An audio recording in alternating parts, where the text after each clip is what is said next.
Well, here we go. It's Khan here again with Boxing Trash Talk. I know I haven't been around for a while, but had some things to do, if you understand. Anyway, we're out today. I'm talking Amir Khan, Kell Brook fight. Amir Khan, Kell Brook.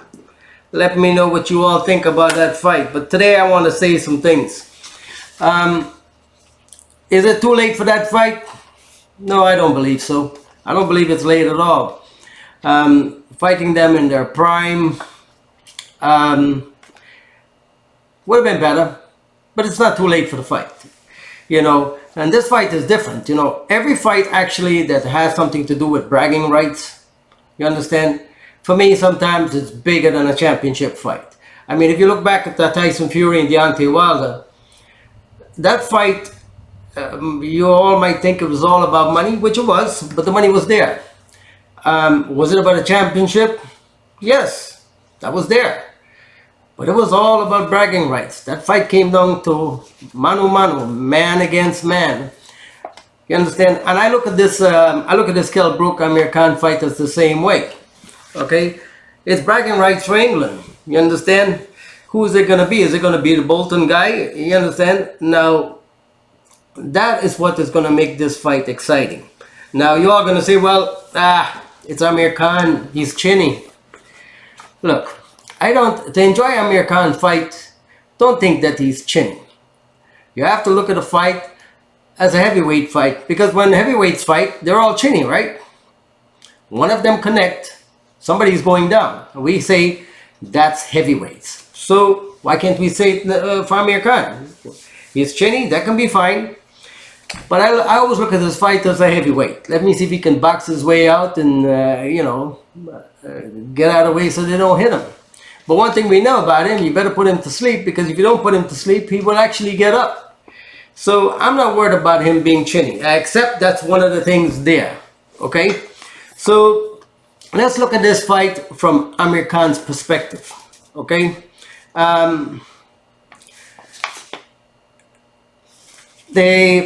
Where's Khan right now? He's been inactive the last 2 years. Same thing, Brook, not that long. Brook has been training more. Amir Khan has been his celebrity, like he's been running around the place. But let me go back to this. You see, there's real hate in this fight, because Kell Brook believes that he deserves the same credibility and celebrity status as Amir Khan has. What Kell Brook needs to understand is, he's not a Pakistani living in England with a big Muslim backing. You understand? There will come a fighter, just like the Mexican fighters. They have the whole Mexico behind them. Okay? And if you don't do something to make yourself stand out, you're not going to have that status. Okay? So if you look around, countries where they have one champion, or one champion did something, or one person won a belt and became a boxing champion, their status elevates. Okay, they become a celebrity and they become all of that. Amir Khan was lucky. Yes, he's a Pakistani born in England. He has a big following of the Muslim community. And so naturally, he will have a bigger following. That's why he's a money guy when it comes to money fights. Because, all of Arabia and all the Pakistanis and the Muslim community will tune in. So don't be mad. Don't be mad at Amir Khan for that. Now, if you have, dye your hair blonde and you were acting a little bit weird or doing something, you could have been that too. You have to do something special. If we look at Floyd Mayweather, who do you think paid Floyd Mayweather? Not the people that liked him. The people that liked him didn't pay to see his fights. It's the people that hated him. They paid big money to see his fights. They wanted to see him get beat. Okay, but he knew how to play it. He knew how to get people to come to the fights. He created that story. You must do something, and you can't dung a man like Mayweather. First of all, he is a very good fighter. Okay, but you cannot train for 25 years and make $500,000 in your career. Divided by 25 years, what is that? What you made? $25,000 a year. I don't know. I didn't want to calculate it. But getting paid $20,000 a year, that don't make sense. It's even less than 20. I think it's 10 or something like that. Anyway, I'm better at math than I'm doing right now. But what I'm saying, any man that spends 25 years training in boxing, you understand what Mayweather did was fantastic, and you have to give him a lot of respect. Okay, because in the end, you guys sacrificed, boxers sacrifice very, very much. Not only their health, okay, everything they have, they sacrifice to go into that ring. So anyway, going back. Now, let's look at this fight from Amir Khan's perspective. Now he's going with Bomac. Is that a good move? Great move. I think it's a great move. Now, what Virgil Hill did with Amir Khan, that needs to change. You understand? Amir Khan, when he first came to the US, he was all speed and aggressiveness, the Freddie Roach going forward.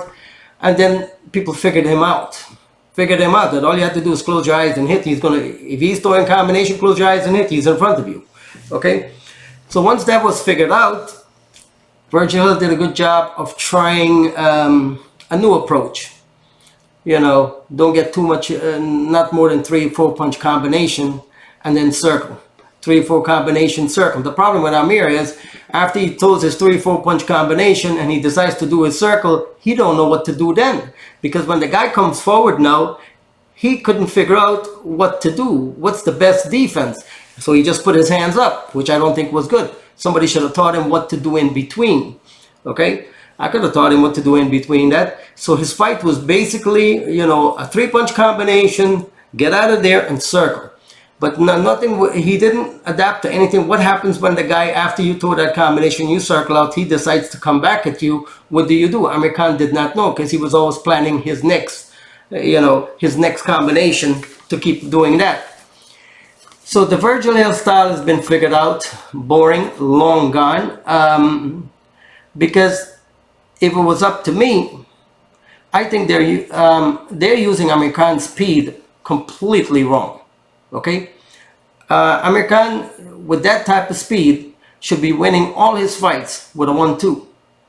You understand? And a teasing jab. Not all he's jabbing, teasing jab with his right hand cocked. You understand? He'd be tease jabbing, then the fast jab, fight in 2 speeds, a tease, and then bam, and then when the chance comes, the 1-2, and then you have to learn that if you're going to circle out and move, then you have to go back to that tease and half sticking your jab, watching for them to throw something. Okay, but what I think Bomac should do with him is make him strong. Let him start sitting on his punches now. And make him a 1-2 fighter. A 1-2 fighter, circle out, teasing jab, and now he becomes a counter puncher. After he does his 1-2 and he circles out, he's now teasing with his left and has the right hand cocked to counter punch only with the right hand. You understand? And then to dance away again, and then to look for that jab and that 1-2 jab, fighting in 2 different speeds. If Bomac can make him strong, because if you're going to throw a 1-2, you're going to be very much able to throw a solid 2 behind that 1. Okay, so if Bomac can make him stronger and teach him how to sit on his punches, because you're not throwing no more than 2 punches. If Ali can win his whole fight with a 1-2, he can too. All right, so the style that he needs. Now, Bomac is not going to make Amir Khan a Crawford. You understand? That's a big, big difference between the earth and the moon. Okay, Terence Crawford is a very special guy. And you don't, that is more than just brains. There's a lot of understanding, a lot of things going on. You understand? We'll talk about the way he studies fights in one of my videos, Terence Crawford. But anyway, what Amir Khan should do and what Bomac should do with him is teach him to sit on his punches. Now he's got to go for the knockout. And if you think my video is crazy today, wait till you hear my prediction. So watch for my prediction at the end of this video. Anyway, Bomac should teach him to sit on his punches, make him a 1-2 fighter, a 1-2 angle, teasing with his left jab, but now he becomes a counter puncher after he's done his aggressive 1-2 and he circles out or he angles out. He should now become a counter puncher. You understand? With a right hand counter, getting onto everything, throwing that right hand, and then circling back out. Okay, that is how he should fight, and that's the fight that he should become, using his speed in a different way. Not that just to run up there and throw 4 or 5 punches. No, his speed, if they use it the right way, he could be a fantastic 1-2 puncher and a counter puncher, if they can get that into him in the short period of time they got. Was it February 19th? But even if he just makes him strong, even, you know, the thing is, what I realize is Amir Khan and his power. Terence Crawford before. I think Amir Khan has a punching power where it's respectable. So if you've already got a respectable power, because you don't want to be hit. We've seen him hurt people before, and he's hurting people without even sitting on his punches. He should. What would be the difference? He'd probably become a much stronger puncher if he learns to sit on his 1-2. He's fast enough to be sitting on his 1-2, because he's able to read. He can probably read what they're coming with once he throws his 1-2, because he's not going for 3, 4, and 5. Okay, but anyway, that's what I think Amir Khan needs to do. You know, but let's talk Kell Brook now. I hear Amir Khan telling Kell Brook, "You got knocked out by a jab." Look, man, Terence Crawford, that half jab, half hook that he threw, it was just bad luck on Kell Brook's side. Kell Brook just happened to walk into that. His force of coming in and meeting that punch halfway. Okay, it was a terrible place to be. Now, we've seen many people got knocked down or got really hurt by a jab. So I don't necessarily think that Kell Brook is weak.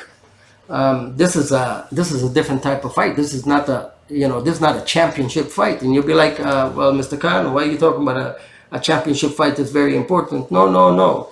The thing is, today, when you're challenging for the championship, you got 5 chances, sometimes 8 chances to become a champion. There's so many belts out there, you know, you have enough chances. So if you lost a champion, you get a couple of fights. Now you're up on a different one of the different belts. Okay, so but when you have a grudge match, you got one chance.